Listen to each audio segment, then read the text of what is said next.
When I was doing the research and spending time with polygamists, I started noticing that a lot of them were telling me they had cancer.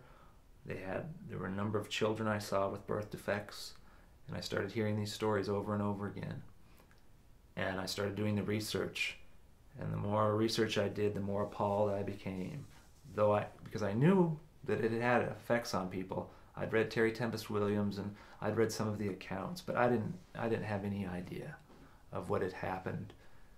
And only 50 years ago, 55 years ago, this had happened, that the American government had basically subjected its own citizens to testing. It had done experiments with radiation on its own citizens. It had killed its own citizens. And people generally have shrugged about it. And I can't believe that. So it's my own little way, I suppose, of bringing that to light a little bit. And I hopefully made it work in the context of the story.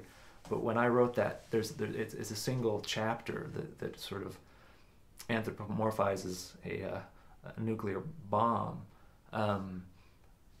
I've never been so engaged in writing ever. Writing that chapter about that bomb and its effect on those who are close to it. I mean, I was into it, and I had done so much research that I felt like I was an expert on nuclear fission and fusion.